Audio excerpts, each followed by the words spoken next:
Okay, good evening, guys. Oh, I'm sorry.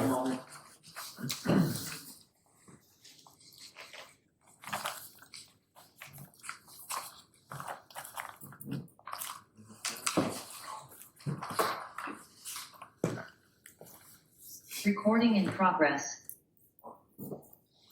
Good evening and welcome to the Town Guidance Board of Selectmen / Finance Committee's Joint Departmental Budget Review meeting. Today is Thursday, March 5th, 2011. We're at Old Town Hall, 1111 Somerset Ave, Dayton, Mass. Can I please have a roll call? Nicole Mello, present. Mark Pacheco, present. And Peter Karen present. And would you guys like to open your meeting? We'll open the March 3rd meeting of the Finance Committee, and the same thing, we'll go for roll call, because we do have one member on Zoom. Susan Lorenz, present. Peter Roach, present. Tom Arujo, present. Jacob Stebbins present. Tracy Carlsick present. Jack White present. Tracy, do you need a copy you gave me last night? No, Or I did you have get one. Okay. Thank you very much. Cool, thank you. And can we please all stand for the Pledge of Allegiance? I pledge allegiance To the flag of the United States of America and to the republic for which it stands, one nation, under God, indivisible, with liberty and justice for all. Thank you. We're going to just jump right into this. So let's try to stay on track. We did well the other night, and if we can continue that trend, we'll be all set. So first up is the planning board. Through the chair, Yes. if I may, just make a quick statement. Yeah. If that's allowed, thank you. Last night, the selectmen voted on the mailer to, on the vote exclusion to be mailed to the voters of the town of Dayton. The proponents' statement is based on my budget recommendations and the information I had provided them at the time. The budget season is fluid, and I am continually adjusting as I get new figures. As we face potential layoffs, I'm doing my best in reducing, to reduce positions, but not people. If there is no debt exclusion, the truth remains, we will be eliminating positions. Thank you for allowing me to say that. Sure. Thank you, Ross. Okay, you guys are up. Planning board, you ready?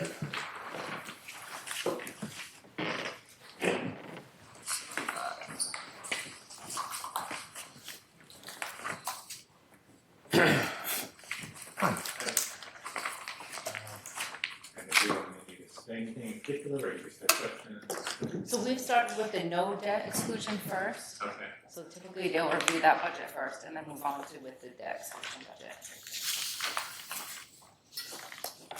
So it seems like the principal difference between the no debt exclusion would be the more technical between what we requested and what the town administrator requested. And that is primarily the bulk of that is legal fees, which are variables, hard to predict. I've already come down, I think, from the previous year, maybe it was the year before that, at 14,000. And now I think we're down to a request of 10 and a recommendation of 7,500. I personally feel that cutting the legal fees really is putting yourself on a razor's edge. You just don't know. And if you get your back up against the wall with something and you've got no money allocated for legal funding, you've got problems. So it is true, it's a guess. It often comes in under that. That would be my feedback for that. It is always a guess for every department that comes in because we don't know. As long as you don't sell it too short, there's always means to have to fund that in the future. But I don't hope you guys don't base your decisions to appeal something on what you have in the budget. No. Okay. I didn't mean to interrupt you, I'm sorry. That's fine. Yeah, no, I think just to echo, we're taking the same approach as, we want you to be as conservative as possible within a margin, right? Where, we're realistic on things, and we've said this pretty much every department, like legal fees is one of them. We know that something can happen that will be unforeseen, and we'll have to adjust for that at a later date. But taking a stab at it, we appreciate it, what you're looking at there. lots of big areas there. And I think as far as the first two line items for the stipend for the chairman, stipend for members, I think what is in here, Carrie, correct me if I'm wrong, reflects the requested 50% cut. Yes. In here. Mm-hmm. The board, let Carrie put that in. They're 100% opposed to it. We just feel like and this is not just the planning board, it's across, every committee in town, but the more you remove stipends or cut stipends, you're just gonna get fewer and fewer people stepping forward. It's just, and I think we're already seeing that to some extent, so it's just, it's a comment. We did accommodate the request, but that is the position pretty much across the board of our committee. Yeah, I see, Ralph, your recommendation was a 50% cut. With the 50% cut, yes.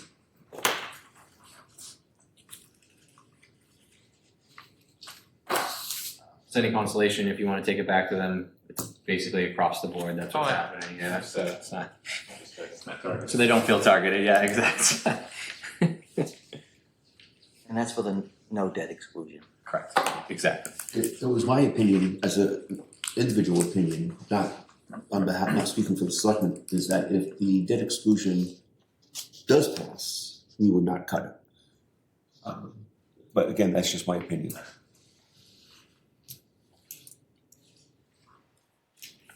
I would have cut it to zero this year with the financial situation we're in, so I have a different opinion, but I respect yours. Okay. You guys all set? I am. Ronnie, do you know that if you did need money for legal, we have a reserve fund? Okay, I know Carrie manages that very carefully. Carrie knows we've got a Yes, reserve fund, so. Thank you. Any other questions? Nope. All right, thank you. ZBA?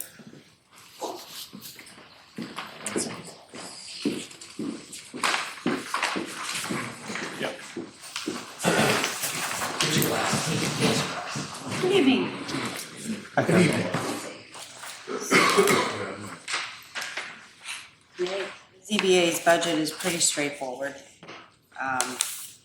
There was the 50% reduction in the stipends as requested. There was also some target numbers that was requested by the town administrator, which was obtained. And that was pretty much it. Unless you have some questions. I do have a question. It's pretty basic. The professional and technical has an increase of 59 cents. Oh. My apologies. Apparently my fingers got a little. That was one of the numbers I suggested. What is professional and technical for you guys? What is that utilized? That's for legal services. So for the zoning board, council writes the decisions for any applications that come in, as well as, again, if we get any appeals, we have to respond to those as well. Does anybody else have the capability to write decisions? Legally, even with the planning board, I'll draft them, but council, or not town council, planning has their own Right. council. Their council reviews it to Just make sure reviews it it. matches all Okay. legal. So So you do the base writing for them, I and do. they just approve I or do. clean it up if necessary. Okay, so we're not. I would spending- like to make, actually, I'm sorry, I ahead. didn't mean to interrupt. No, no.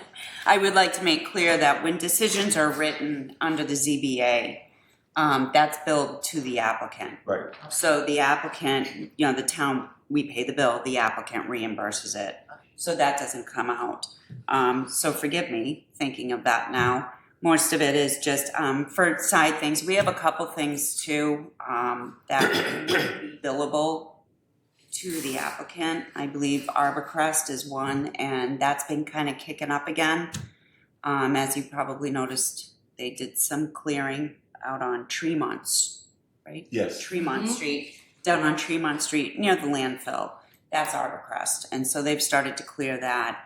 Anything that's involved with legal on that, it's charged to the town. It's a 40B project, and that gets charged to the town. So we're seeing an uptick in activity on that, so just want to be cautious of that as And well. there's no recourse for the town on those billings? No, Okay. that was What do That was those, a negotiated factor probably, 20 years ago? And what do so those it's very- costs look like? Well, it would be, we don't know what's coming up. So they still have some things that they have to do in order to even obtain a building permit.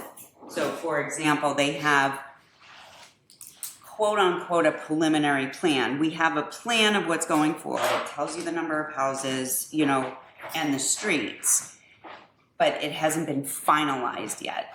So of course, that's gonna have to go under review and to get the finalization on top of, you still have HOA agreements, homeowners association agreements to come, security agreements. Yeah, so a lot of that is legal language that is way beyond my expertise. So we just wanna be cautious on that one. Sure. That's the one that really sticks out in my head. Arborcrest was our first 40B. I don't know how many people remember that. That was a long time. It's a long time ago, 20 some odd years ago, and I was on the ZBA at the time. And be honest with you, we didn't know any better to have them include that we not have them include that they should write the decisions. But we learned from our mistakes, and then going forward, we just said, it's your baby, you write the decisions. And now that you're saying there is going to be an uptick in that, I would expect. I'm putting that, and I hate to say assumption, but because you see activity going on right now, It's kind of stopped. it's stopped right now because my understanding is there's like some conservation wetlands and replications and vernal pools, or not to get too much into it, but so there's some things that had to, and they actually had to wait for some of the stuff to regrow. So it wasn't because the applicant said, oh, I'm gonna come in and do this and then walk away and then come back. It's because they actually had some permittable items that had to follow through before they can move further. It leaves me in a question between the budget you presented with the debt exclusion passing, which actually has an uptick, in professional and technical, versus the one that's level funded with. minus the 59 cents, with the no debt exclusion. Is that why you asked for the uptick on that side? Because you estimate the increase of Legal fees. I would say so. I think it was more of me transposing, let's see. It's just a very specific number. 1665.93. Yeah, it's a very specific number. 93. I think it was because I was trying to hit the target numbers that the town administrator requested. So. You're trying to say the 2%. Correct. Gotcha. So he asked me to come up at a couple target numbers. Gotcha. We already reduced the stipends as requested. Everything else is pretty much at the bare minimum now. And so I just did a subtraction and said, okay, that's the number. So that brings a follow-up question that I'll have, because to your point, you do have the reduction in stipends still in the debt exclusion passing budget. And so my question is gonna be, if the debt exclusion passes and we run with the debt exclusion budget, you would rather have that money in professional and technical versus keeping level funded your stipends? I would say level fund. The stipends. They would like to level fund the stipends. Okay. So maybe we'll have to. Well, that was my recommendation. Yeah. I know it was, Yeah. but in hers, she's Yeah. asking for the 50% cut, which gets you to the 2%, so I just. I would assume, and maybe I shouldn't assume, Doug, or everyone, what, similar to last year, what we do for one, we should do for Yes, all. I agree too. I'm just saying, it looks like Ralph gave her an extra 500. Which probably gets her to the 2%. We were trying to keep it closer to it. I didn't stay as hard and fast at 2%. Yeah. As Kerry did, but we try to have a reasonable number that works. Thank you. Thank you. I didn't know we had target numbers when I thought that a department has a budget that they present and the town administrator has their recommendations, but I thought they were I thought they're independent of each other. Like when I do a budget for my department, I sit down, I look at what my expenses are, and then I sit with the town administrator and they'd say what he thinks the town can afford. But I've never heard of a target number before. I didn't give them a necessary target number, I gave them overall direction on what we were looking to be at, so. I'm sorry if I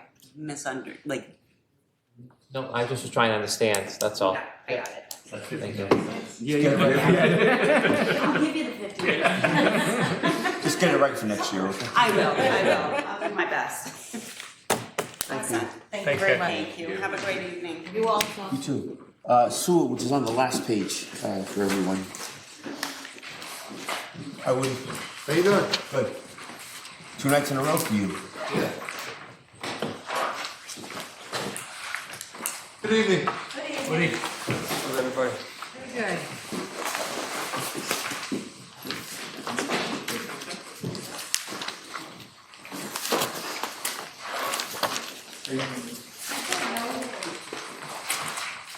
Sorry I missed you last night, I guess.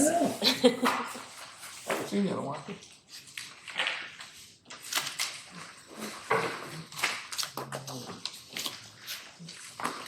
It's for the last page. Thank you. Just be a second. Yeah, it's not in order, with the sewer. Would have been a vacation by that this year. Yes, so we had a meeting with Ralph and Serena the other day to go over our budget. So our budget is pretty basic, except for, we have our office managers retiring this year. And we're gonna have to hire a new girl to replace her. So there's, what they call some new hire overlap. Yeah. And, I have all the numbers here, and I believe they have the numbers too. If you want, I can let you look at what Diane wrote down here. I don't know what you have, Ralph. Same numbers, Same stuff. same Same numbers, we right? talked about the other day, but. So basically, everything in the sewer department is just about the same. We have an increase in postage, obviously, we can't control that. And we had one other increase. Postage went up $250. Flow charges? Yeah. Is that Taunton's bill anymore? Oh, yeah, and the flow charges, right, because, they upgraded their system. So, we're at their mercy, whatever they tell us we have to pay, we have to pay. With a smile.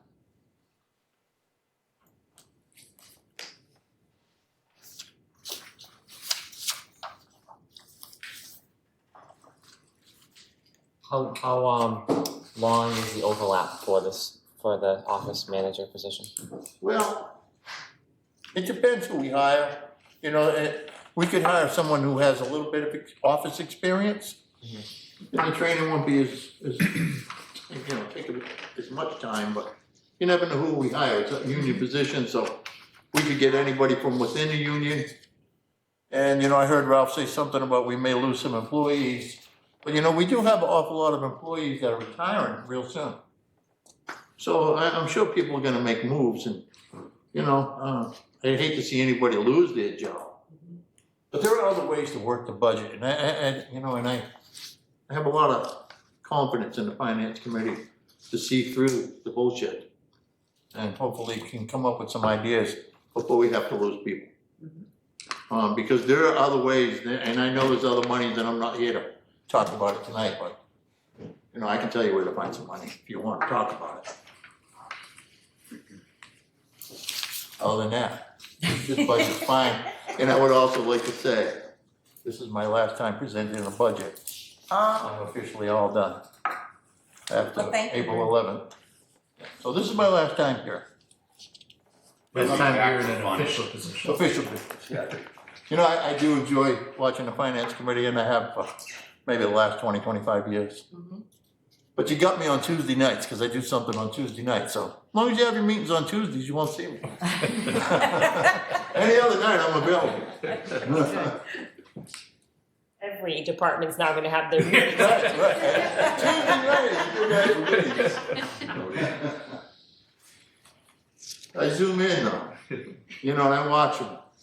I watch all the meetings really, you know.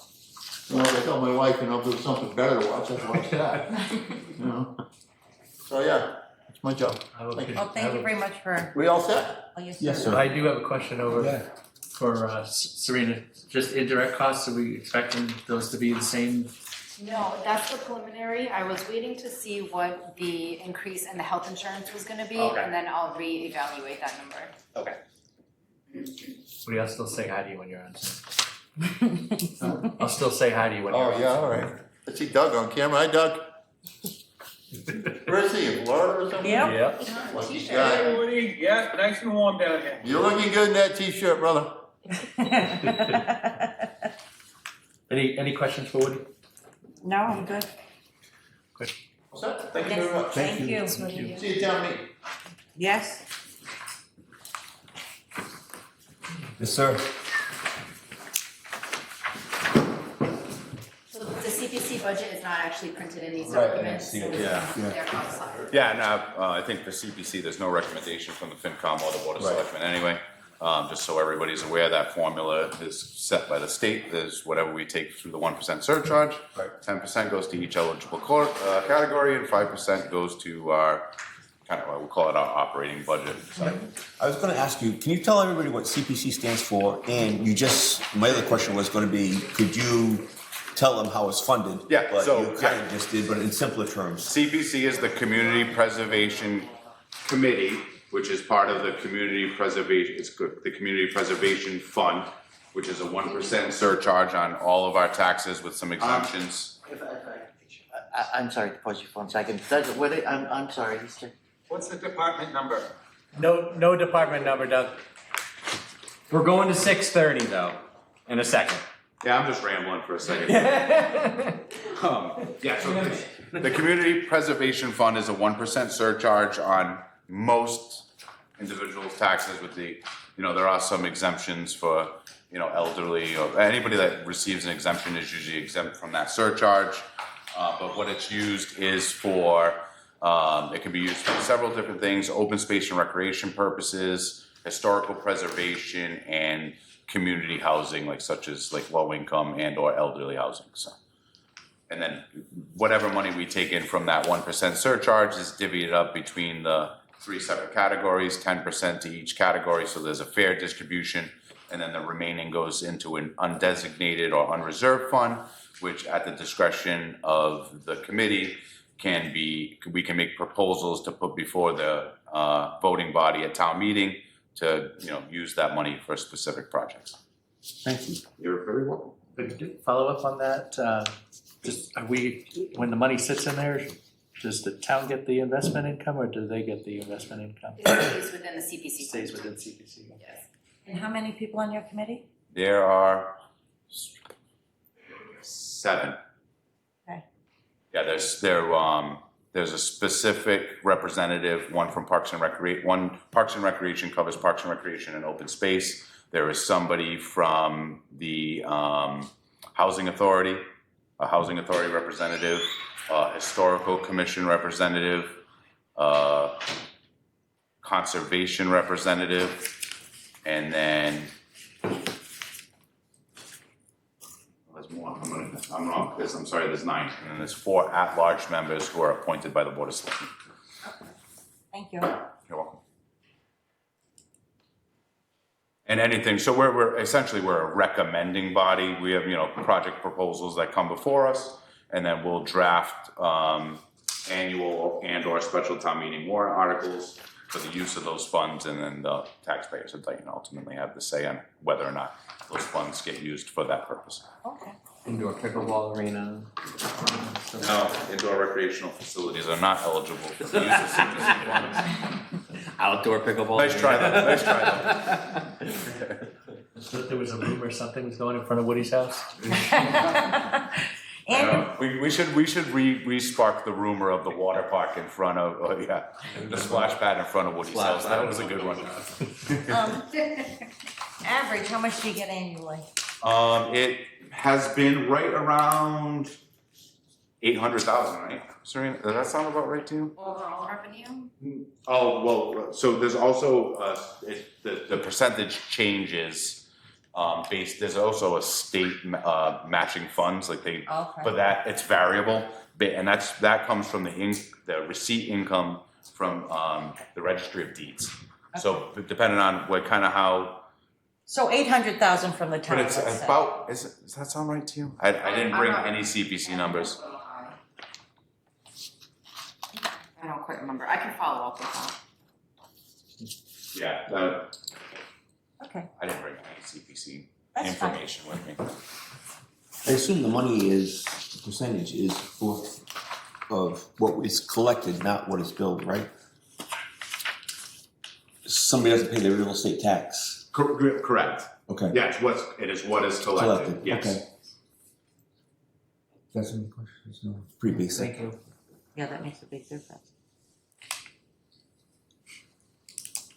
People move on to Parks and Recs? I might have added a zero. 83,000 probably sounds. Yeah, I was gonna say, reasonable, right? I think the state's like 26,000. And we get, Say you $800,000 a year, Kevin. We used to see some projects. I'm going thinking, on. wow. It's a. Talk about splash pads. Let's go. The picture bank, last year was 83,000, and that didn't include the matching funds from the state. Okay. Yeah, 83, oh God, I wish it was 830. So great, like We'd be full-blown killing water it. parks and like. Yeah, there'd definitely be a water park in front of Woody's house.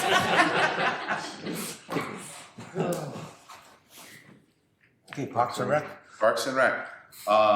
So we tried to do our best again this year to kind of make some cuts where we could. One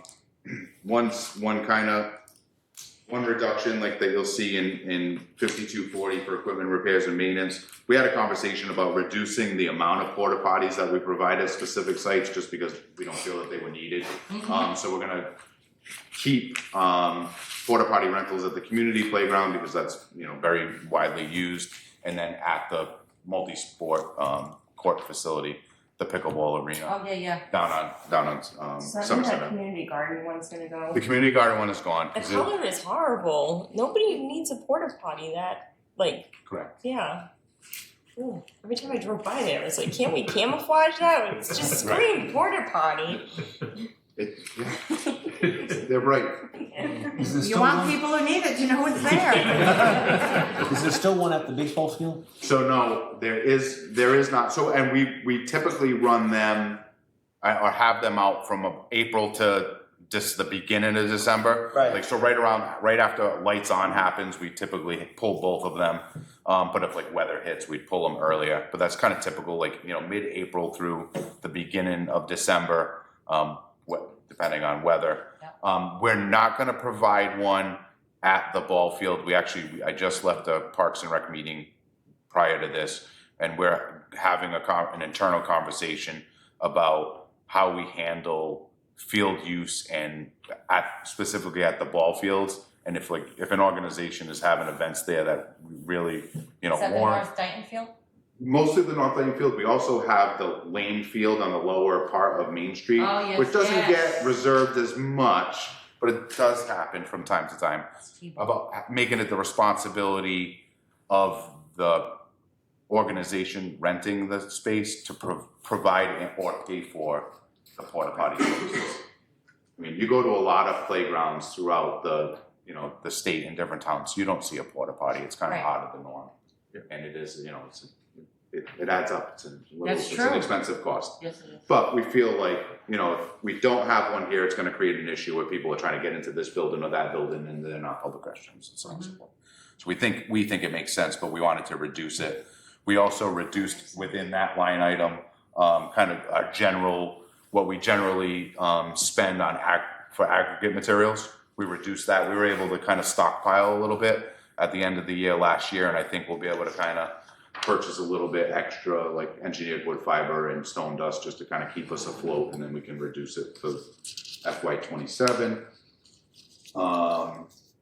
We zeroed out 5,300 professional and technical just because it's something that we haven't expended any money in for as long as I've been on the commission. For recreational, we reduced on 5350, we reduced that also by 1,000 just based on the events that we're kind of providing the community. And it's always been our attitude to try to move more towards sponsored events. This is the best way to put it. So we're gonna be more proactive moving forward and finally, like, you know, to reach out to local businesses, banks and things of that nature. We've had, it was another kind of, we had a follow-up conversation on that earlier today, that like, we don't feel like it's the responsibility of the taxpayers to provide, you know, an annual event. Most other towns, it's sponsored by local businesses and organizations. So we're gonna be more proactive in doing that. And then on the last one, 5581 Community Garden, we zeroed that out. We had this conversation last year. There was like a few things we wanted to get so we could put it in the position to be successful. And we think that by the end of this fiscal year, we'll be there. And then we'll move it towards completely, you know, volunteer and or donation funding. So.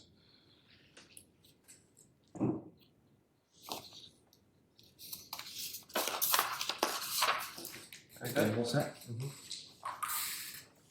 Did we lose that? Zoom just freaked out.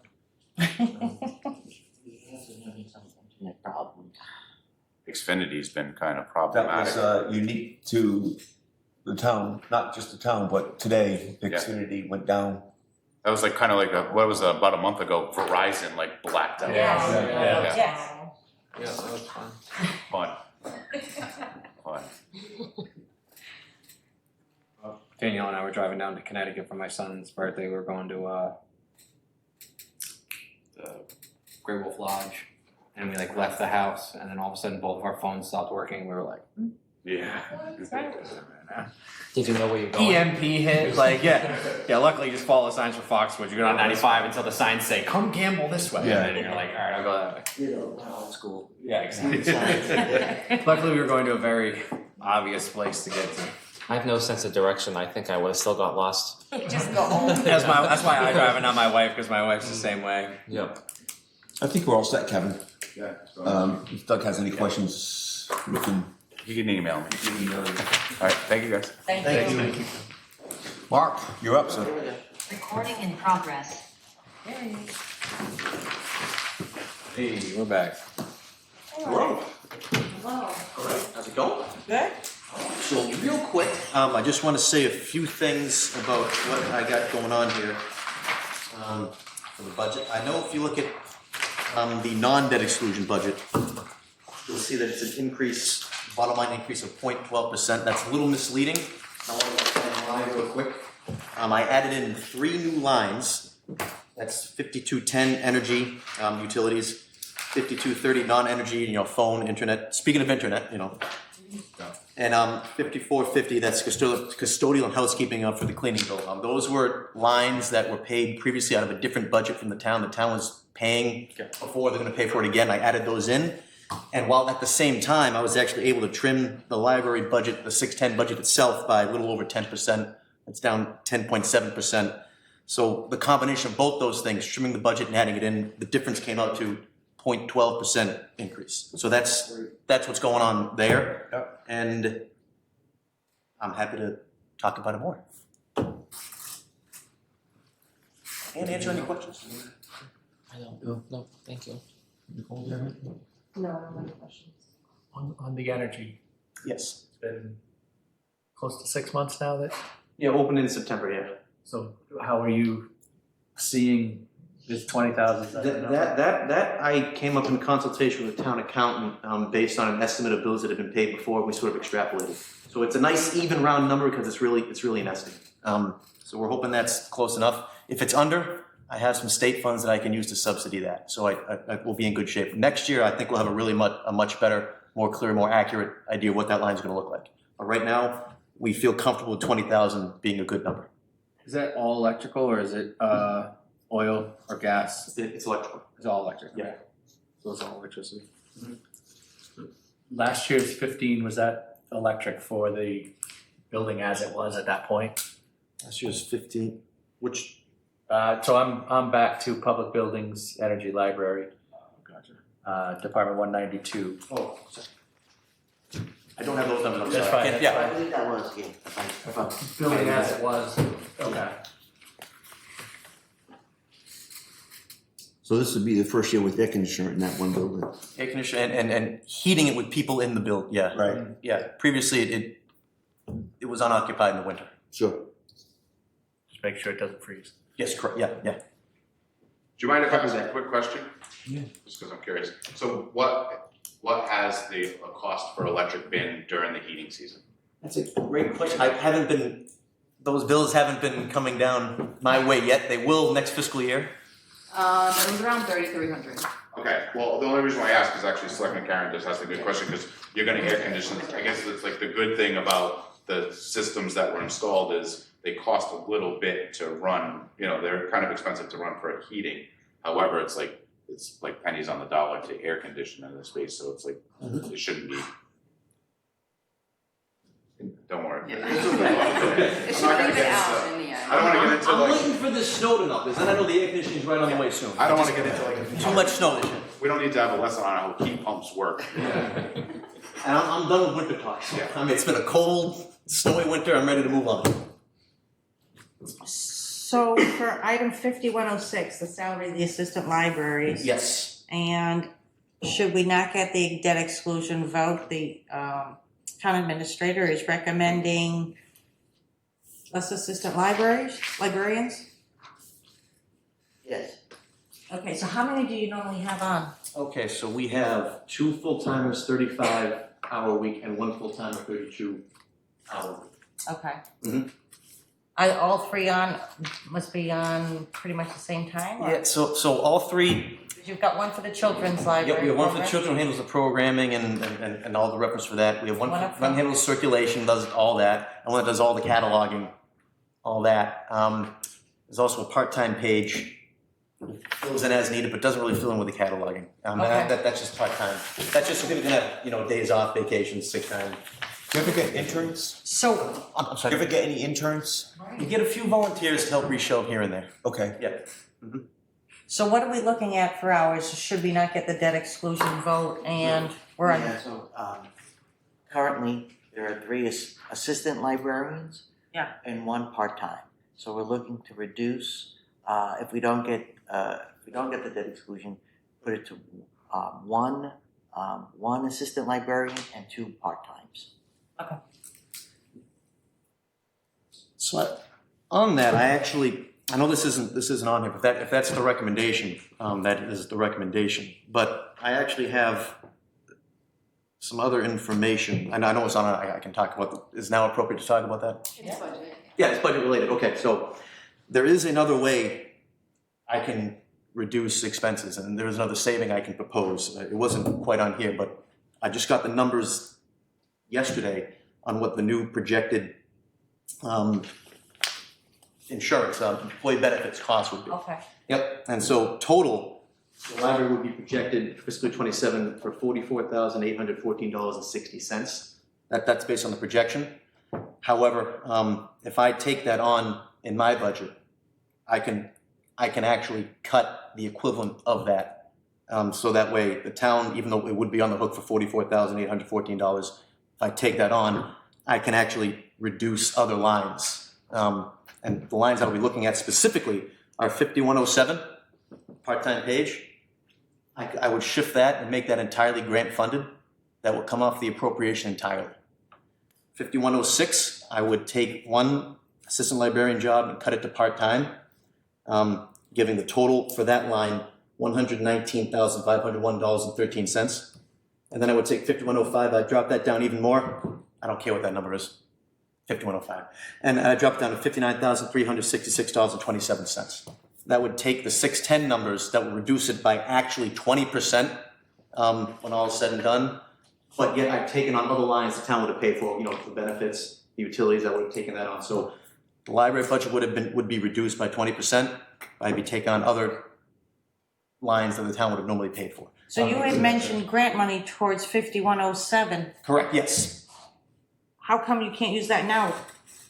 For the appropriation? Yeah. Okay, that is a great question, that's a great question. So, in order to qualify to get that grant funding, I had to be certified by the state. And the state has a certain formula for appropriation. And their rules are, grant funds cannot be applied towards the appropriation. Does that make sense? Did I explain that well? No. Okay, okay. So, a certain amount would need to be appropriated. In this case, it would be. Oh, you're not gonna cover the full appropriation with the grant? Right, Just if I take 5107 out of the appropriation, if it's not, that's gone. We don't worry about that. I replaced it with the fund, no, the employee benefits. Correct. So so that would be in there, and then no one would have to worry about appropriating that part-time paid position again. So the only positions that would be then appropriated with this potentially new model would be, it would be one part-time librarian, one full-time librarian at 35 hours a week, and one full-time librarian at 32 hours a week, and myself at the new rate. You mentioned grant funding. Correct. How long does it last? Are you guaranteed that it's gonna be offered year after year? As long as I am certified, it will be offered year after year. Correct. And it's usually Is between. that in writing? It is. It is. I can send you to the MBL's, the Massachusetts Board of Library Commissioners website. I can send you there. It's in writing.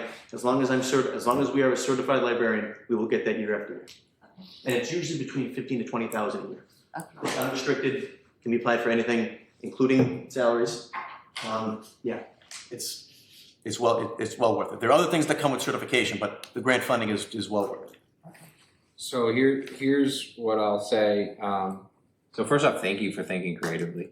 It's like I was told from day one, nothing's off the table, and we love it. That's so that's first and foremost. Two, personally, as a citizen who has a young kid who goes to the programs often, the last thing I want to see is our new library get underutilized. And so. I'm with you. So for two things, I'm thinking, I'd almost want to see what this would look like in a little bit more detail. And I don't know if he can work with you to draw up what this would look like on the sheet. The thing I just proposed? Yeah. I'm happy to do that. I would like to see what that looks like. I'm happy to do that. On the sheet. Just so that I can get a better idea, because I know there were some other numbers rattled off there where you're moving things around. Yeah, with the caveat that I say this, because you're already aiming to reduce your salary and now you're talking about reducing it further. We also don't need you and people working for no money. Like, we need you to live. Yeah. But I listen, you're already proposing in your adjustment here, prior to you talking about reducing it further, a 7.5% cut. I don't need you, and I know that you want to keep as many of your assistant librarians as possible, and that's absolutely wonderful, but I don't need you making 10-15% less, and doing the work of 3 people. No, I appreciate it very much. The reason it was fairly easy for me to make that decision for myself is because I know my personal finances, I know my situation, I know all of that, so I know that number that I have proposed for myself. Yeah. Is a very legit number that is well within my means. So that's the reason I feel comfortable proposing it for myself. Yeah. I consider it an honor and a privilege to serve the town, and I put that above most anything. Yeah. I want to continue to do that. No, and again, that's well beyond admirable, and that's wonderful. But you live in Massachusetts. You don't live in Arkansas. No, my cousin just moved there. Actually. All the sakes. But I wouldn't have put it down in writing or even proposed it if it was something that I was not comfortable following through on for myself. Yeah, and I think there's two, and listen, not to get off topic, but I think there's also two conversations here. There's what you can live on and what you're worth, and I think those are two different benchmarks. And from the several conversations that you've had with us and the groups, and since you've been here, I think you're worth more than you're putting yourself on paper at. And so I just want you to be cognizant of that. I appreciate that. Thank you. Do you, I know it goes into the general fund. Much income from the library? So we get, It's gonna be minuscule, besides the grant. it is, so every now and then there'll be fines for lost books. Okay. So it's maybe what, like $24 every Yeah. 2-3 months. Sure. Make photocopies, we don't Yeah. break the bank, it's 10 cents per photocopy, 25 you do color. And those go into some funds that I buy replacement books with the fines. Right. And then I buy copier, photocopy, printer supplies with the Okay. the photocopy. I know she didn't have anything for replacement of equipment. Is it because of everything is new? That replacement equipment, I mean, in difficult budgets, difficult decisions need to be made, and that was the line that was easy to cut. Okay. Because the way it worked now, I was sort of in a position where I kind of had to buy a replacement equipment every year within the budget. I think taking it out gives me a little more flexibility, that if I don't need something one particular fiscal year, I'm not locked in where I have to buy it. Yep. I just think that's fairer for everybody involved. Great. Great job. Yeah. That's all I can say. Do you guys have anything? Yeah. I'd just like to echo the comments by Jake. I think you putting that down is selfless, and when we talk about our recommendations, I know we're making cuts and the town's in a bad spot, but seeing department heads being put in these types of situations is really sad, and I hope we can support department heads not cutting their salaries like that. I get sometimes we can't give raises like we'd like, but cutting salaries is a whole nother thing. So I would just take it a step further as far as the putting on paper. I was going to ask that as well, but Yep, the stuff the stuff I just threw out. Yeah, happy to do that. Yeah. would you mind just doing a memo to the Board of Selectmen Finance I can Committee do too? it. I can do anything. I can do Some of that it. Board and Finance Committee too. I can do anything you'd like. Yeah. Just like a. This is basically this is totally new information. Okay, The awesome. numbers just came in. It was like yesterday. So Yeah. and so again, creative outside the box thinking. Yeah. To echo what they said, I'm not comfortable with you cutting your salary that much. Okay. I know it's a tough time, and it's very noble of you, but. Yeah. Right. But the only thing I would say to that is I would rather cut my own salary than cut a Okay. staff. That's what if me taking a bit of a pay cut is the difference between losing a staffer. Yep. And I'm gonna take that pay cut 100 times out of it.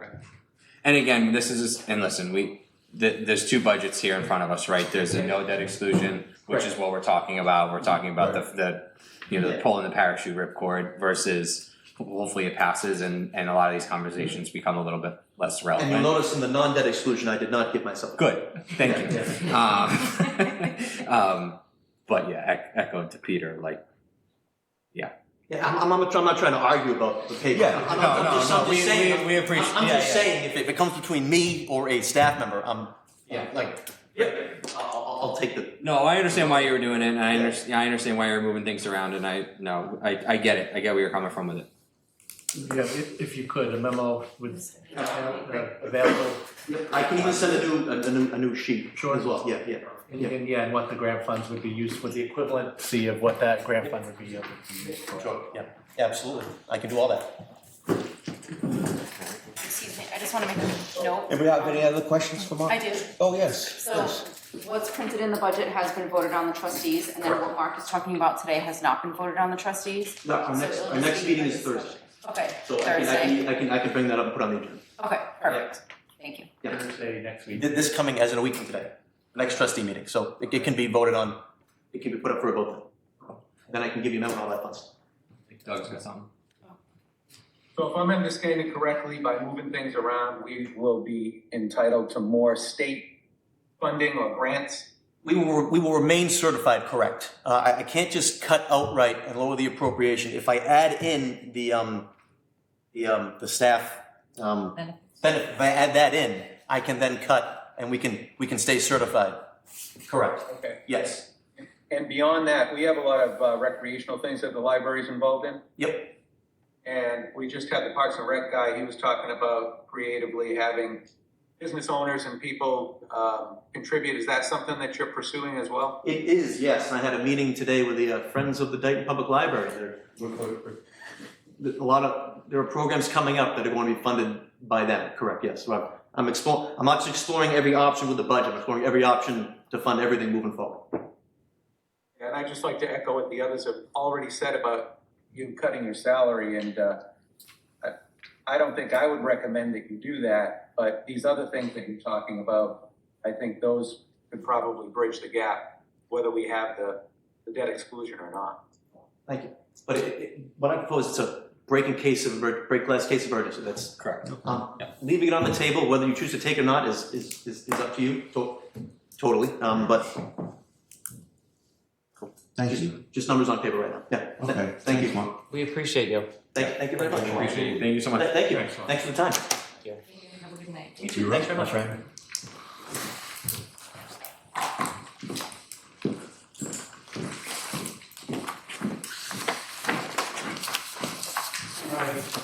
Good. So we'll go over 113 first, town meeting. Okay, perfect. So I'm requesting a total of $6,000 for town meeting. This is for an annual town meeting, our normal special town meeting, and we are anticipating another special town meeting. So that would be 2 special town meetings and 1 annual town meeting. This obviously, the checkers and the police officers would obviously depend on how long the meetings will go. So, just being two specials. so there is a possibility of another election for a Okay. debt exclusion for the Dayton Elementary School. That will be a special election, In 2027. 2027. Okay.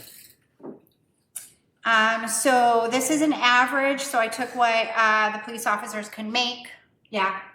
So it depends on who is up for, which police officer is actually gonna show up for the town meetings.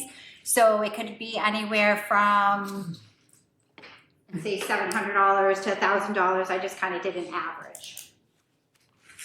So obviously, that could go down depending on how fast our town meetings will go. You're saying per meeting between 700 and 1,000, so then you Yeah, do it like times police 3. officers, yeah, so I kind of just did it that way. We do have 7 election workers that do work during those elections. Town meetings, sorry. And so I kind of did an average there, so I just kind of did like a $6,000 because of the 3.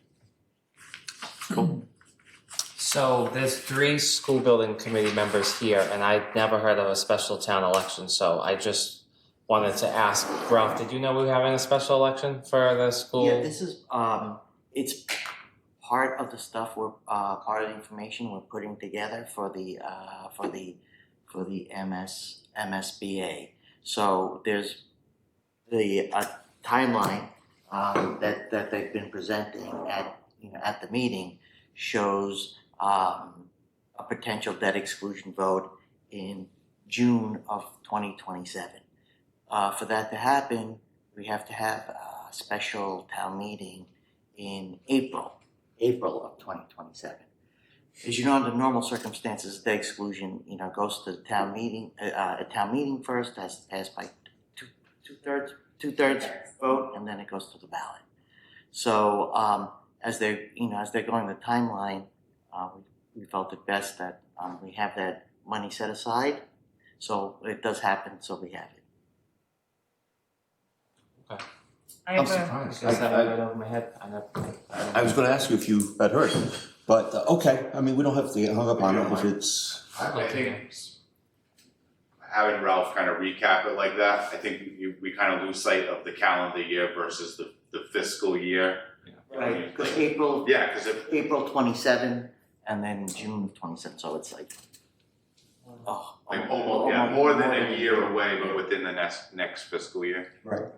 I think that does sound more appropriate to the timelines that we've discussed within those meetings. Can I ask one question pertaining to this? Yeah. So is this vote only to get the application in to the MSBA, or are No, this is This for. project at that- already at- coming to the top of their list. Right, at that stage, they should have completed their feasibility study and get ready to put it out to bid. So that's what that's for.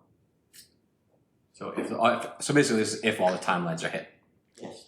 What'd you say? I'm sorry. You see, I'm saying this is if the timelines are hit, right? Right. So if the feasibility study's done, if everything, So you the know. anticipatory timeline Right. is, that it'll be ready, they're moving along, by the, beginning of the year of 2027, by March of 2027, that's when they think they'll have all the numbers, everything solidified by March of 2027. That's been on the timeline, and from that's when the next step would be to go to the voters of the town of Dayton to see if they will fund it. Shouldn't it be approval of funding, not debt exclusion? And couldn't that be handled within the annual town meeting held in June of that year? No, for a project of that size, it would have to be it would be a debt exclusion. It would be for the construction. It would ultimately, the funding would be for the construction of the school.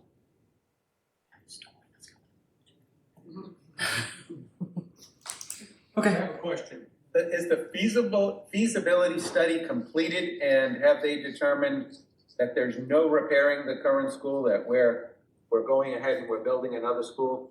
And did we ever get our match back? So, yeah. We appropriated $1,375,000, and then we were supposed to get back around $700,000. Is that all done? So the short answer is no. The feasibility study has not been completed. They have not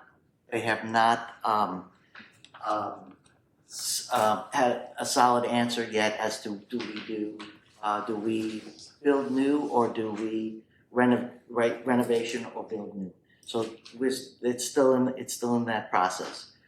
We had to hit a threshold before we start getting our money back from MSBA, and I think we just hit the threshold. Depends on spending. So we're starting in the process of we haven't received it yet, but we're filing very soon to get some money back, right?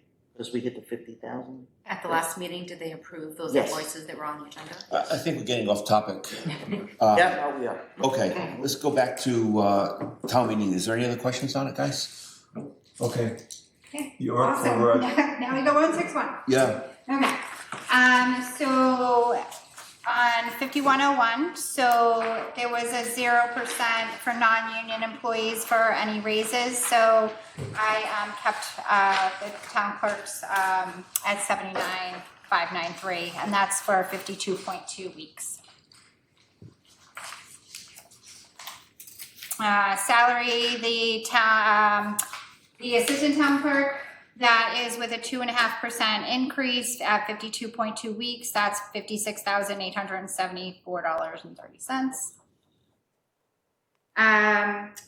The 5115, the salary for the clerk, that has been requested that would be removed from my line item, so we will not have the special clerk working for our department for the 10 hours. So that would be removed. Overtime, this is for the assistant town clerk for additional time to train for state mandatory changes. That is staying the same at 300. Benefits, education incentive, again, this is for the assistant town clerk to be a justice of the peace and a notary. The equipment repairs maintenance, which is 5240. I kept that at 375. This is 3 hours of Metrospect. We do have 2 printers as well as our standard, like with the computers and things like that. So I just kept that at 3 hours just in case we need that. And then the professional technical I do have at 3,000.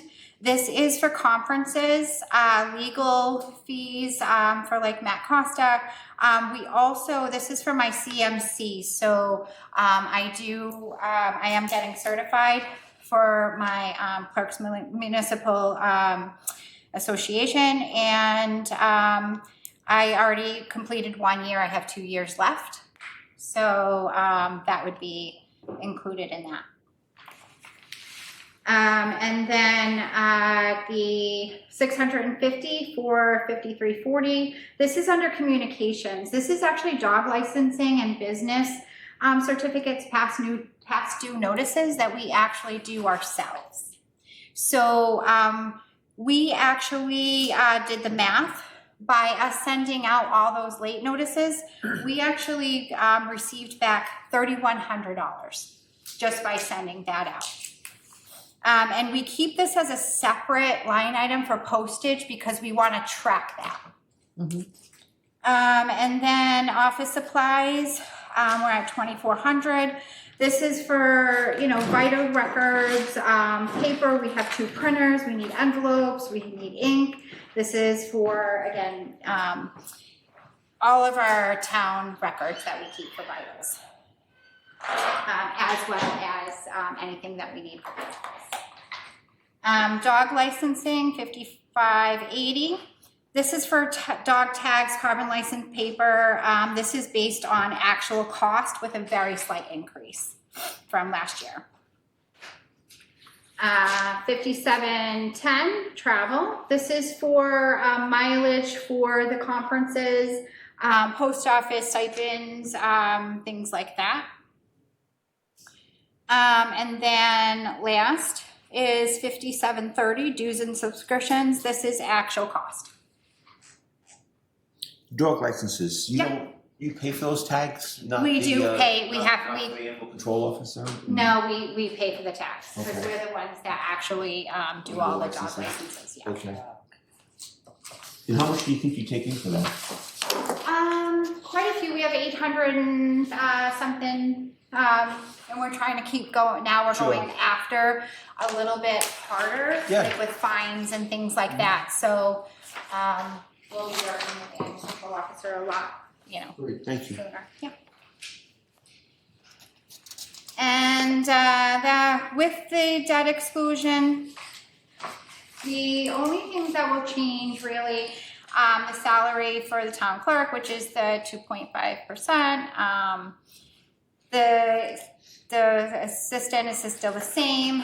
And then we'll actually have the salary for the clerk, 5 hours instead of the 10. So we did reduce that by 5 hours.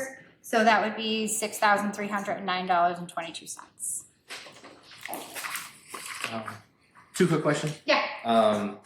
You said you had a drop in dog licenses. We just didn't need that many, or What do you, You were requesting $300 less in dog licenses than you did for the last fiscal year budget. so the dog licenses, I actually did, what I did was I took the exact cost. Okay. Yeah. Okay. I know that's revenue producing, so that's why I just want to make sure. Yeah. And then, pretty significant drop in office supplies request. Yeah. $2,100. You feel like that's more accurate? Okay. And then, same thing I asked, we had the treasurer yesterday, on with the reduction in the 10-hour town clerk. You feel there'll be any lost capacity in the office? Yeah, you know, I do without her, without the position. They really do a lot. The person really does do a lot for me. She helps with vitals, she helps with the window. So if somebody comes to the window, she's doing dog licenses, she's filing, she's doing things that now I am actually, instead of doing the stuff that I want to focus myself on, I'm actually getting up, I'm doing all the dog license, I'm doing like the vital records, you know what I mean, between Becky and myself, and with everything going on, it's been, I mean, you know, I hate to lose anyone. And honestly, I would love to keep her at least the 5 hours, if, you know, I think it's really important. She does, you know, the person does do a lot for us. And by losing her, even the 5 hours is quite a bit. Thank you. Yep. So just for the assistant, 6.95% change, that's because of the 2% and because of the partial week, is that? It's 52.2 weeks. And I did get those exact costs from our accountant, yes. Okay, and then I feel like everything else is pretty much the same. Do you have any questions on 161? Good job. Yeah, nice. Perfect. Now on to 62. So elections. So we were anticipating the 3 elections. We will have the state primary, the state election, as well as the town election, and a possible anticipating the special election. So I did add the 4th election in there. So salary election workers, we used exact $15,285 for FY25. I am requesting, because of that extra election, $18,157. And I did take that from the local election. And we do have 17 election workers for those elections. That work all 4? Yes, because you have to have your check-ins, 2 per precinct, you have to have your clerks, which is 3, you have to have your tabulator, greeters or whatever, and then you have to have your, I have Becky, I have. So your check-in people are different from the people who are in counting hands, let's say? So we have 2 per precinct check-ins. That's 6. Yeah, we have clerks who have specific requirements. So they're the ones that do affirmations. If there's anybody that's hasn't done their census, so they become inactive. So they do the affirmations. They do all those types of things. Anything that the clerks, they cover the clerks' lunches, things like that. So they kind of work hand in hand with the check-ins. And then obviously we have the tabulator people that work for the tabulators, and then we have some that actually do for the vote by mail. Yep, I got you. Thank you. Yeah. So that's my election workers, and this is going to be the same for both without and with because there's nothing I can do about elections. And then the salary clerical, this is basically based off of Becky, or, my assistant, as well as, my clerk. So that's for like overtime.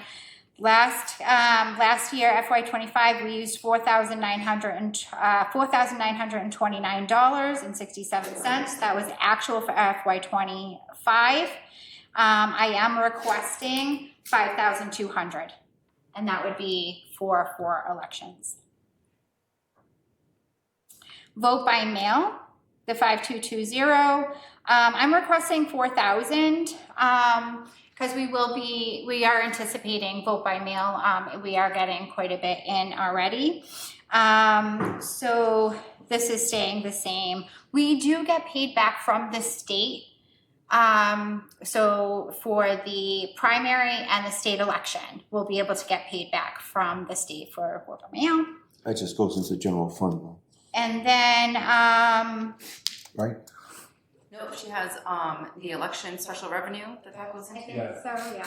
It's a special revenue, not general fund. Okay. There's 2 different grants. One goes to the general fund and one goes to special revenue. The first 3 hours on election day is a grant that you can use without further appropriation. Vote by mail, and then for the mandate, the town puts the money up front, expends the money, and it's reimbursed from the state, and that does go into the general fund. So there's two different grants for elections. That first couple hours goes into the special. The first 3 hours. The first 3 hours. Yeah. Yep. You said something about an increase, vote by mail. The increase of requests are coming in? Yeah, we're getting quite a bit in for vote by mail. When do they go out? So the vote by mail has already started going out for, what we do is when we certify anyone that comes in on the state, we actually do send them vote by mail applications. Okay. Those have already come back. We did send out vote by mail applications in with the census as well. And we did send one per household as a request. They can request another. So we did that to save money. But you've had no expenses since in 2026 yet. Yet.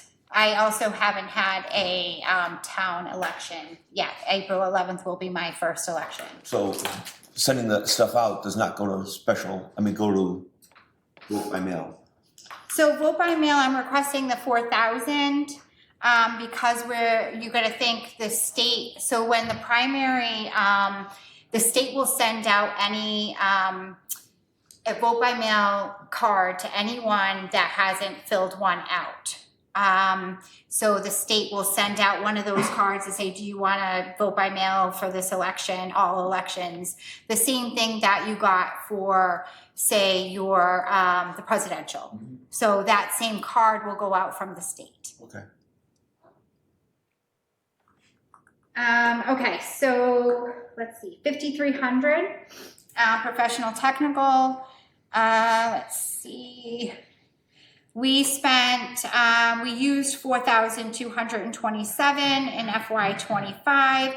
I'm requesting $5,909. And again, that is for an anticipated 4 elections. Off-duty police. I'm requesting, so 5,301, I'm requesting $9,888. This is an average. Last year, last FY25, we spent $7,553. So census, the communications, so 5,340 under communications. This is for the census and confirmation mailing. So anyone, so this is for the sending the census out, as well as a confirmation mailing for anyone that did not fill out their census. So they get a confirmation mailing after that. FY25, we use $6,944. I'm requesting $7,100. It's just a slight increase because of cost of mailings and things like that. So, office supplies. I requested $650. This is any election needed supplies, and depending on what they may be, I could actually get paid, get something back from the state on that as well.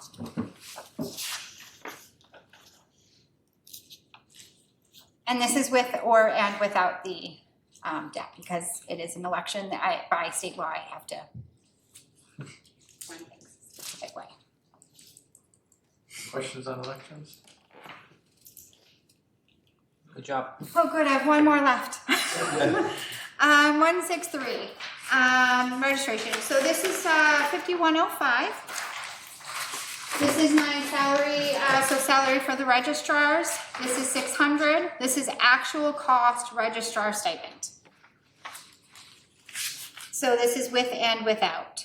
Street listings. This the 5,300 street listing. This is for the annual street list preparation and printing. I'm requesting 1,500, which is basically a very slight increase from last. Then postage, 5,340. This is for vital mailings, certified voter mailing, census confirmation mailing, etc. This obviously can go down depending on how much we actually use and spend. When do we typically spend the street listing money? So we usually buy 90 street listings. So we have to pay postage in advance for that. So we pay, that's one of the things we pay out is the postage. So that's usually just for that, for street listing. I don't know the exact number, but it was a little over $1,000 just for that, just for posting. We will, June, June. around June, yeah.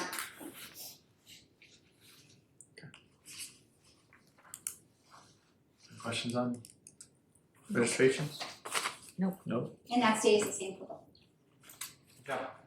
Thank you. Thank you very much. Thank you. Have a good night. Thank you, Jean. Dan, you're up again.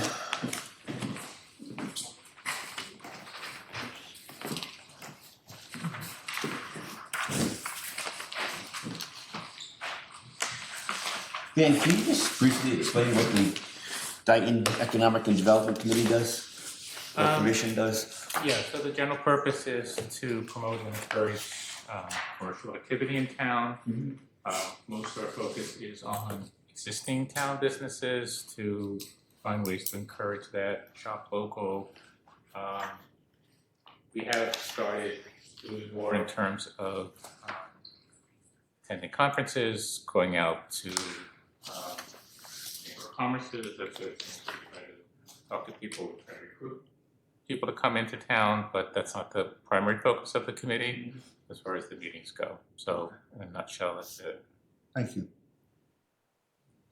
You don't have much of a budget. No, so we did request level funding from last year. That was not a consensus of the committee, but it was the majority vote to level fund from last year. We got a few things planned. We actually had a few things planned this year, unfortunately, because of quorum issues. We met very erratically, which is why our spend rate is probably much lower than we probably would not spend the full amount that was allocated for us for 2026. But we do have several plans going into next year. We already spent this year. We plan to do it again this year. We bought some advertising signs for Dayton Lions. We plan to give those away to local Dayton businesses just as a promotional. We plan to try again to have local businessmen, business owners come to our meetings and offer a speaker, refreshments, that sort of thing. So there'll be some costs associated with that. We have plans to do something similar to what Taunton's doing right now, which is to, for Taunton, it's a dine out night, which is advertising local restaurants. They're bringing people to a central venue. We're not going to do that, but we are going to try to do something where we just have a day that with a flyer that gets mailed out or posted somehow, and hopefully with a sponsor to help cover some of the cost of, the various diners, what restaurants we do have. We have bakers working out of the house at home that could participate, that sort of thing. We're also trying to plan what we're calling Home Sweet Home, which is all the many, many home-based businesses that are in town, and try to set up something, hopefully behind Town Hall, if we can arrange a date where people can set up their wares. So Great. A lot of different things. None of them are major costs, and a lot of the costs that we do have are estimated, but that is our schedule going forward. Okay. Pretty clear cut. Yeah. Cool. Do you guys have any questions? No, thank you. Nicole? Nope. No. All right. Thanks for Yeah, your thanks, Dan. Historical. Hi, Kat. You sick of us yet?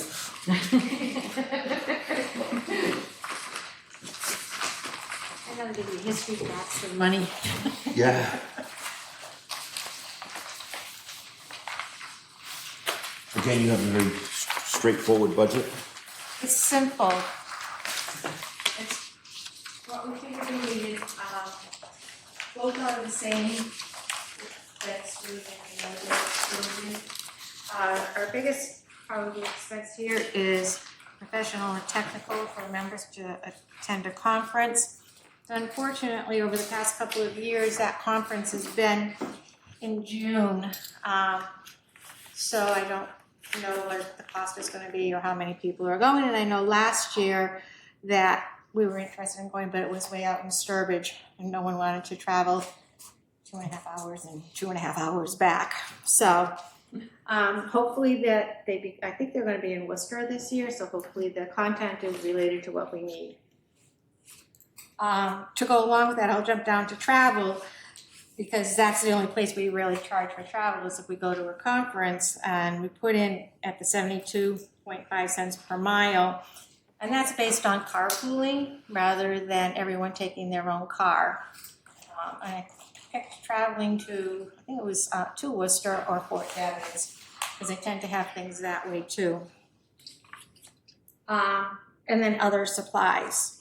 So our historic town building marker program's kind of on hold because we've had trouble finding a new vendor, so we're trying to figure out how to work on that, because the only markers that we would technically buy are the ones for town buildings, such as here is Old Town Hall, the library, both the Carnegie Building and the one at 207 Main Street, because they are, historic buildings, and the fire station in North Dayton also qualifies for one. So our plan had been to do like one a year, but then we lost our vendor. We've been looking for another vendor, contacted other historical commissions, and they make theirs. I was like, I'm not doing that. No. So that program we kind of like put in for one every year to hope to get that going. Then of course it's archival supplies and office supplies. And it took me many years to figure this out. Our budgeting is a little bit different than other departments. We don't have like a monthly amount of money that we spend, because ours is more project-based rather than, we don't pay a salary to anyone. There's no monthly cost really. So it's project-based. So when you look at our budget like now compared to where I am in FY26, it's like we haven't hardly spent anything. But we do have things that are in motion to work on, plus going to that conference. So that's it in a nutshell. What are the plans for the old library? What? What are the plans for the old library? Do you know? No, I don't know. I know what I would like. What would you like? I would like the Historical Commission to have an office there. My office right now is my file cabinet in the cellarway at Town Hall. And I tell everybody there. Somebody put their bunny costume. Yeah, somebody put their bunny costume there. I had to climb over it. What are the plaques made of? They're, Shara can tell you. The plaques. Yeah. So they're typical, so the plaques are typically PVC, which I found that out, and unfortunately I can't find PVC by the way. So it's a PVC plaque, and on the plaque it's basically all the historical markers. So the actual house will have the number of the house, like what the historical, per se, like what the house was. It's named. It's named, yeah. And so typically that PVC or wood, it's a 9 by 15 and 3/4 thick, and it was painted a specific color, so kind of a burgundy, that dark, deeper red, and it's almost like an outdoor vinyl that will have the historical commission on both the upper and down, and then all that information. But it is an actual outdoor vinyl that ends up getting weatherized. So yeah. Shara's making us a sample. A sample to see if it could be done. So Send it to me. send it to you. Our machine shop in school can do pouring. Yeah, I was gonna say. We were trying. Yes, we have looked. Well, someone. I'll talk to you, Kevin. Yes. Hey, you need somebody on the inside to just go down there and Yeah, tell them. I'll talk.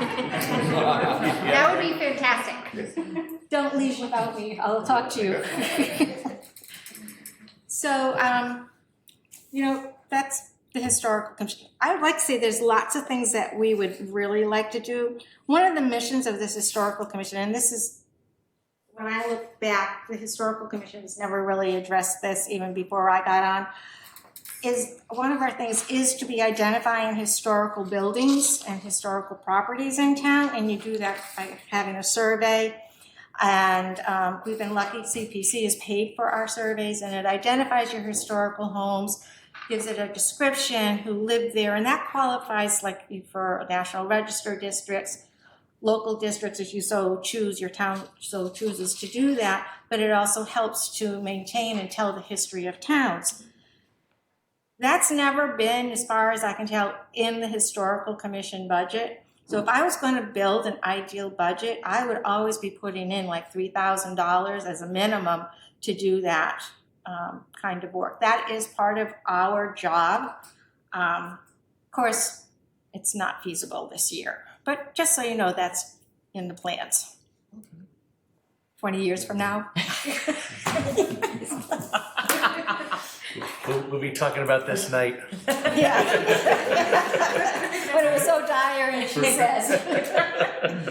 Yeah, can we keep going back to CPC though every year for that Yeah, we $3,000? can. Yeah, Okay. we've gone back. We just last year finished up West Dayton. We did 10 properties there, and now we're working on with CPC money. We're a National Register application for the Mount Hope Finishing Company and Village up in North Dayton.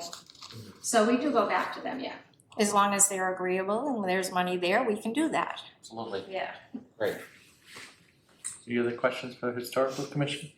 No. Are you doing the town historian as well? Or is that Myrna? That's Myrna. Yeah, I did but- reach out to her Yeah. to let her know, and I realized her contact information has changed, Serena, so I can share that with you. Okay. Yeah.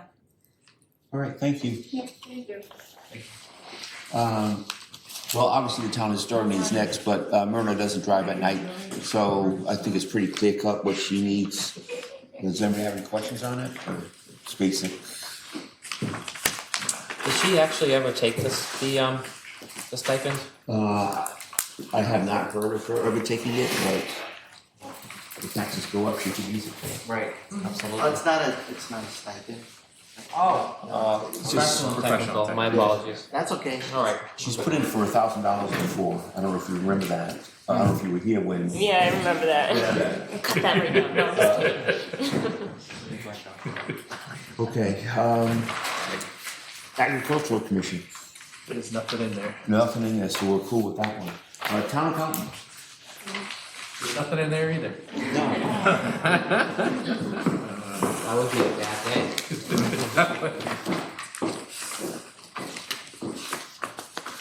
Serena, thank you for all the work you do with this. Yeah. Putting these budgets together and everything, it's a lot of work. I know it's part of your job, but. It was a lot to keep track of with running the two different budgets and then things kind of changing at the last minute. It's all over this year, yeah. So if there's any inconsistencies or anything, you know, just point that out to me and Oh, we will. to the Excel sheet. So before I get into my accounting budget, I just want to take this opportunity to ensure that the Board of Selectmen and the Finance Committee have the same information regarding the salary requests before any recommendations are made on March 25th and April 16th. So right now, the clerical union contract and Chief McGee's contract are currently in negotiations, and there are no increases that are currently requested. The police union, which we haven't gone over their requests yet, the police union has been recommended to receive their 2% COLA increase. The dispatch union has their 2.5% COLA increase. The fire union has their 2% increase, and the highway union has their 2.25% increase. All four of these unions are receiving all of their stipends and their benefits as stated in their contracts, regardless of the debt exclusion passing or failing. On the no debt budgets, department heads with individual contracts, most of which say an increase of no less than 2%. Non-contractual employees and elected officials were asked to submit their salaries with no COLA increases. Many of us have submitted the same salary as our current FY26 budget. At Tuesday's meeting earlier this week, it was evident that the no COLA increases were a surprise to many, which I was under the impression that that recommendation had come down from the Board of Selectmen. With a debt exclusion, a 2% COLA was recommended for non-union employees. I understand the financial hardships of the town, but am disappointed that each employee is not being treated equally with the no debt exclusion budgets. I've been employed since August of 2022, and the town's financial hardships have been discussed many times since then. When I renewed my contract last year, it was in hopes that a plan would be formed to correct the deficits and to have my contract honored. Now I am slightly hesitant to keep my budget request without a COLA increase, knowing that many other town employees are having their contracts followed to the fullest if the townspeople deny the debt exclusion. Preparing these budgets have been very difficult for many departments, especially with the forced reduction in clerical union workers. With a few retirements on the horizon, Ralph has done his best to keep as many current employees as possible. The Dayton Rehoboth School excess and deficient funds are always a surprise and never guaranteed. There is a $750,000 in excess funds that are due back to the town. These funds being applied to the FY27 budget is, in my opinion, just another one-year solution with no plan for the deficit that we will face in FY28. I ask that everyone keep this in mind when doing their recommendations for the FY27 budget. And I thank you for your attention to my concerns. And as always, I'm available to discuss any questions on the budgets. Can I speak to that? Sure. Sure. I know we've been approached about the COLA a couple of times for this budget process, and I know I've been clear on my feelings on it, and that was that I wanted to hear all of the departmental requests and listen to the budget process, and then the board would vote on it. You know, it's hard to vote on the COLA without seeing where we stand for a budget and the budget changes. So it kind of goes back to my comments that I made earlier, where when the planning board or zoning board was up there, you know, the department makes their budget with what they think that they need to run. The town administrator makes his recommendation based on what numbers he has, and then selectmen and finance committee are going to make their recommendations based on the information they have. So I think I had support from my colleagues here when we had that discussion, and correct me if I'm wrong, there's been no votes by the Board of Selectmen on cost of living increases, and there was no nudge or suggestion to town employees on the selectmen's end, again, correct me if I'm wrong, to put in a 0% cost of living. I believe we were updated and told that some town employees did do a 0% cost of living, but I was under the impression they did that on their own, but we didn't ask, unless I'm missing something, we didn't ask folks to put in a 0%, you know, do a budget, whether with the debt exclusion or without, knowing that we're gonna have less available funds. But I don't think we said anything about folks' salaries because we weren't there yet, you know? So that's, so I think personally, if you want to reconsider that, I think you absolutely should, because that wasn't, but again, that's just my recollection.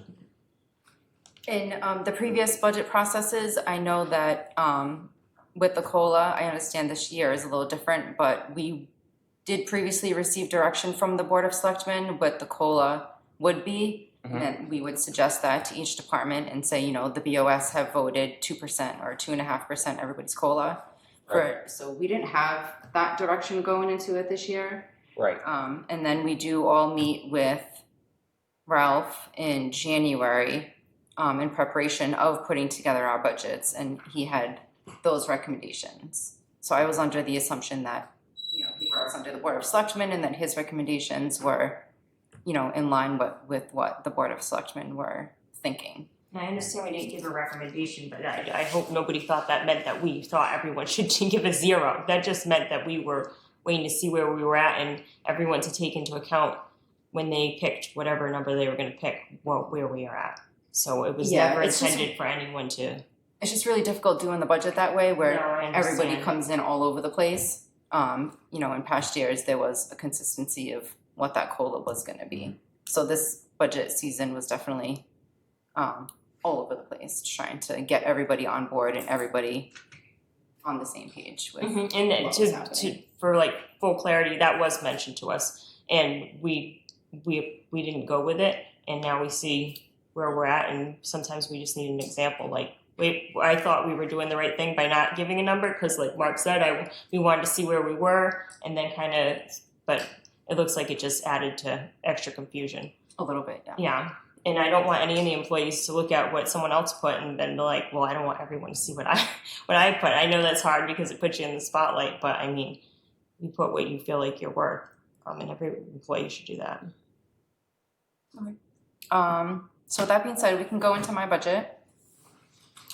So for the no debt on the bottom section, the expense side, it was reduced by $1,875, with the biggest reduction in not attending like educational conferences and meetings was really the only place I saw that I could cut some of the budget. The audit line is contractual. There was not much I can do about that. And if we have a single audit, that also has a $2,000 increase there. To back up, the assistant town accountant with all of the clerical workers, there is a separate rate on June 30th. So you'll see where some of those numbers are increased, but that's still their FY26 salary, because that contract is in negotiation. And then on the debt exclusion side, I did put in the suggested 2% and cut a little bit of overtime. That's not really needed as much. And then I cut a little bit of professional and technical. Why isn't overtime needed as much if nothing changes?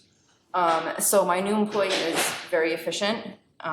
Overtime really only comes in like on a holiday week or like the blizzard week, for example, if she needed to put in a couple of hours to catch up on work. Okay. And it's really sparse, and I discussed it with her, and she said that she would make it work without necessarily using overtime.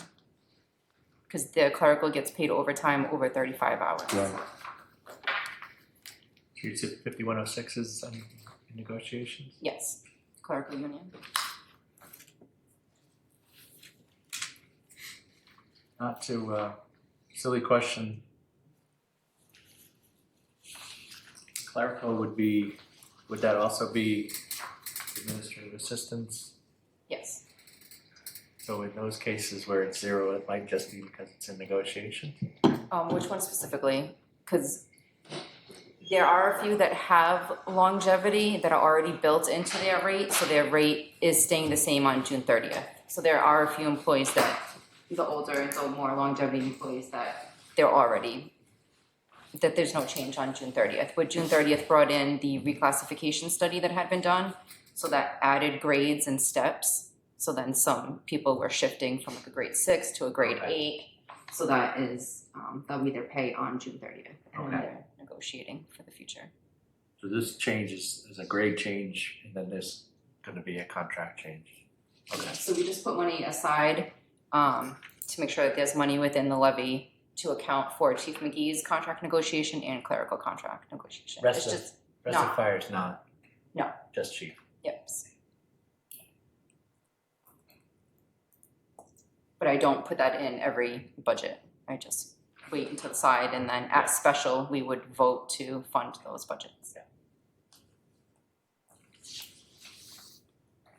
You said we may be subject to a single audit this year?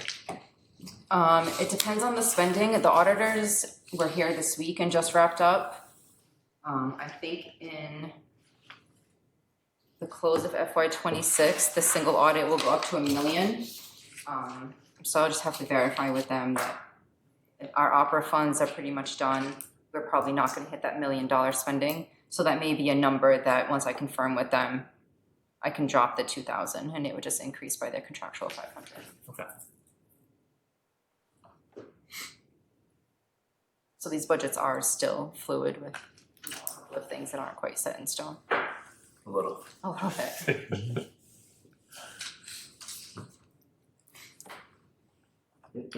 Anybody have any questions? You got your certification last year, so you're set there. I am. Okay. Yep. Congratulations again. Thank you. I just have to attend that conference every other year to keep up with the certification. So I'm going to do it on the even years. Okay, any questions? Great. Thank you. Thank you. Somebody has a hand up. Table. I'm here. Or would you?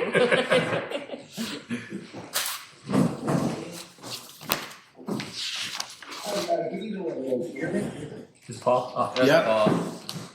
Thank you very much, and thanks for the opportunity to address everybody tonight. I just wanted to comment on some of the miscellaneous comments. Can you turn up the volume? I don't. Just for the sake of imparting a little bit of clarity, I just want to confirm to the board and for everyone that there is, generally speaking, a department head-wide understanding that a no-vote on the debt exclusion means that there will be no program. So I just wanted to comment on. It seemed like there was some surprise around that, and that wasn't directed because it intended to be explicitly communicated. So we just want to confirm her earlier assertion that that is a kind of implicit or explicit understanding among department heads because exclusion vote. There is a soft to firm directive to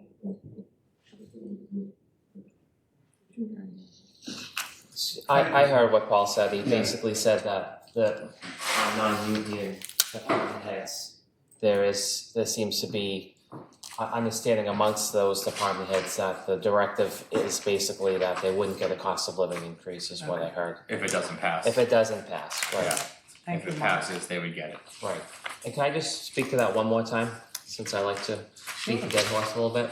The Board of Selectmen works through, we do our work through making motions, and that is how we give our directive to the townspeople, to the department heads, to the town administrator. There's been no votes on the cost of living. I get it was a clunky process, but we didn't know, and we still don't know where we stand right now. We just got the Dayton Rehoboth budget today, and when times are good, it makes sense to give kind of where we're going to go, but we didn't know. But I just want to be clear to the department heads that the Board of Selectmen did not give a directive that it would be zero. We simply didn't know, and still don't know. We haven't taken any votes on that. We're going to go through the budget process and deliberate. I believe that Ralph started off the meeting saying we're looking at positions, not people. I was looking at, going through this as creative ways to move folks around with retirements. I think that's something that the board has looked at, but I haven't heard us talking about asking folks to, for a 0% cost of living. So, but again, we do our work through motions, and we have made no motions and have given no direction to the town employees that it's going to be zero. So let's get through the budget process. We'll look at the cost of living, and we'll take that into consideration that those requests are all over the place, and treat all of the department heads fairly. That's very important. The process is we do this, meet with the department heads, and then it's a joint meeting where we vote on the individual budgets. At that point, we've heard all of the information that we need to hear to make our decisions.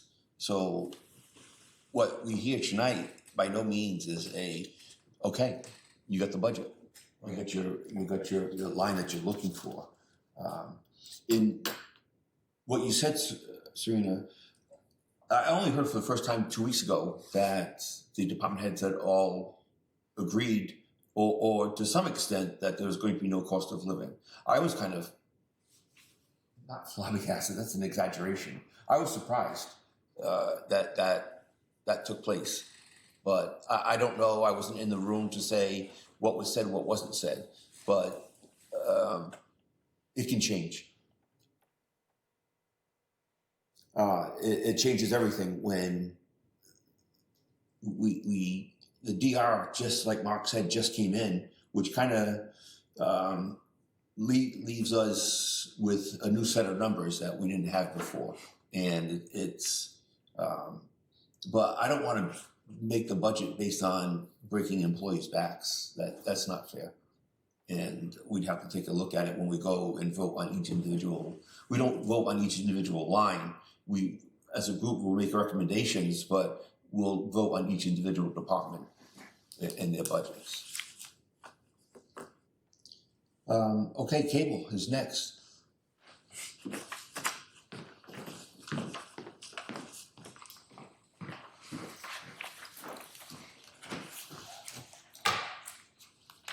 You'll see it's the same budget as last year.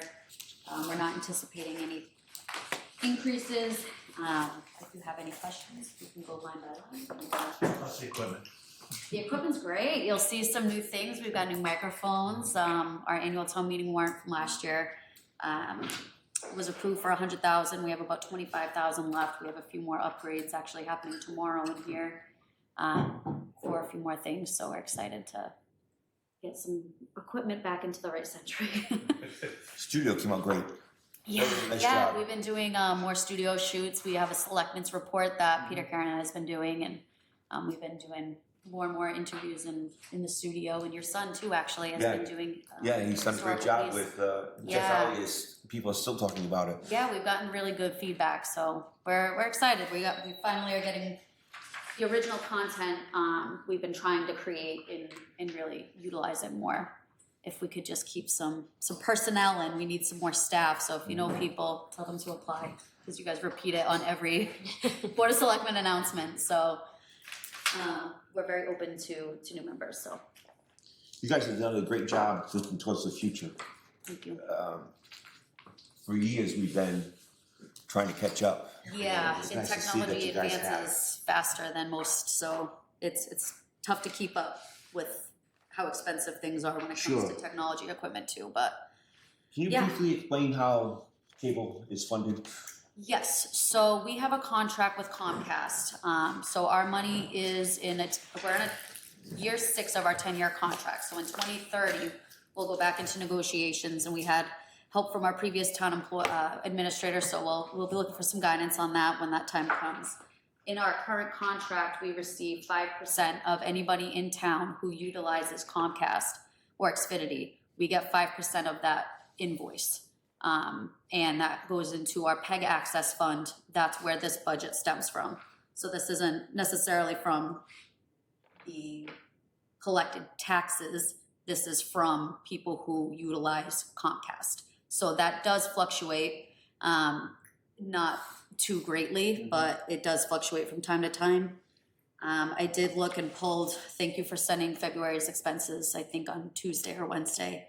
I pulled to see what we have currently. We have reserved right now $409,199.58 in our, I call it a savings account. That's not the right term, but it's kind of like our savings pool where we pull our budgets from. So that's how we're funded, is from that contract with Comcast and the users. So it's an expense to the people who have Use Comcast, but it's Correct. not part of the tax. Correct. Great. Because I know, and I don't want to say concerns, people have asked, how can Dayton afford all of this nice equipment? And the sound increase has been tremendous in the videotaping of the town meetings and others that are videotaped. And I just wanted everybody to know it's not costing them a dime, unless you're a Comcast member, which is going to be collected from you either way. Right. Yeah, it's tagged on. If you look at your bill too, you'll see it. I forget the specific wording to it, but it's spelled out in that little fine print of your invoices or your bills that you get. But I do feel it's important I feel like we have this conversation every year, which is important because a lot of people don't understand it. Sure. Because why would anybody really know how all this stuff works? It's very complex. Every department's different and has their funding from different ways. So thank you for bringing that up. I do think that's a good highlight to mention. And that covers not only equipment, but salaries also? Correct. Everything on this here is covered by our PEG account. Anything on the plan for this coming year? What's that? Any big purchases or anything crazy on the plan for this coming year? No, I don't think we do. Actually, we won't have anything on this annual town meeting warrant that I'm aware of. We haven't discussed that. We do have another meeting in April, so that's usually when we try to nail something down. You noticed a decrease in the number of Comcast subscribers with a lot of people streaming? Honestly, no. Our income has still been pretty steady. We get quarterly deposits, and I know I usually ask Serena around budget season to figure out what that average looks like. But I didn't get the breakdown, but just looking at what our debits, not credits, debits, right, would be what we're receiving. Am I making sense of this correctly? Cause you're looking at the. The allocated then debit line is what we're receiving. That has been, when I compared this one to last year's, it's not off much at all. So it's still pretty consistent, to be honest. Nothing that, I mean, and we do have a large sum in our account right now, but nothing that I saw that was like eye-opening. But it is something that we definitely need to keep in mind as we move forward, especially going into the next contract negotiation, which would be in 2030. Definitely something I'm sure they're going to mention, because they're not going to want to increase, I'm sure, our rate. They want to probably keep it at 5 or even try to negotiate to go lower. I don't know what that's really going to pan out to be, but I'm sure that they'll try to play that card.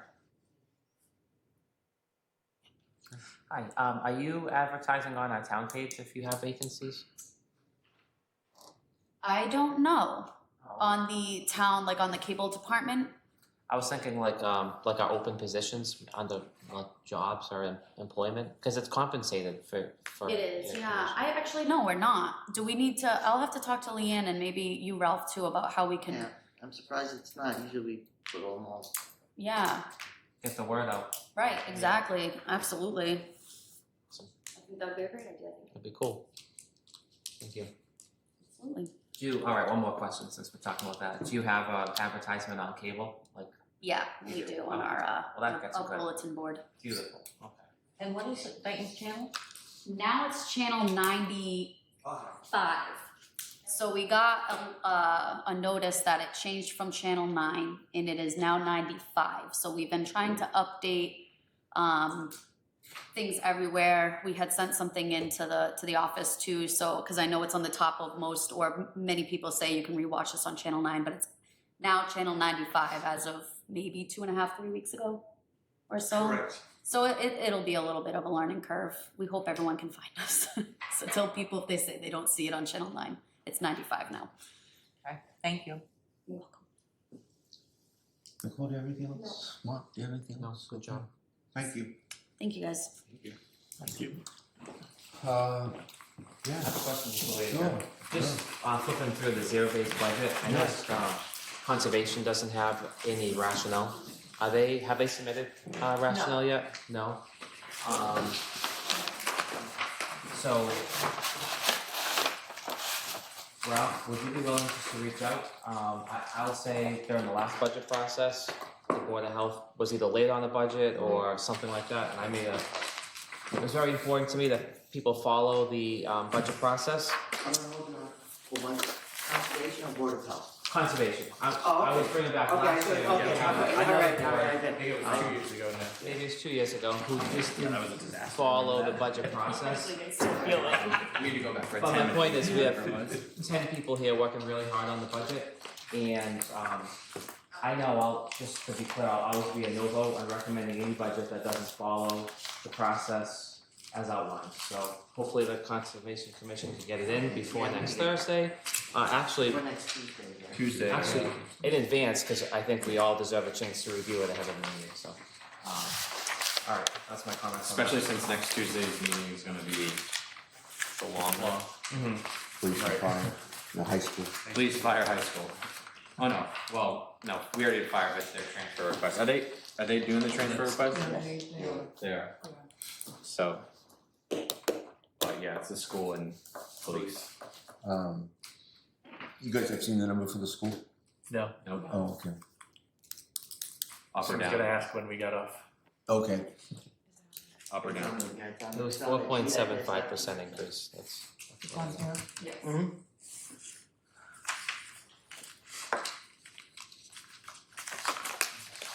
Ralph, anything else? Serena? Nice job, guys, thank you. Motion to adjourn, somebody? I'll make a motion to adjourn. Second. Motion has been made and seconded, any discussion? All those in favor? Aye. I make a motion to adjourn? Second. All in favor? Aye. Opposed? The ayes have it. Thanks, Doug.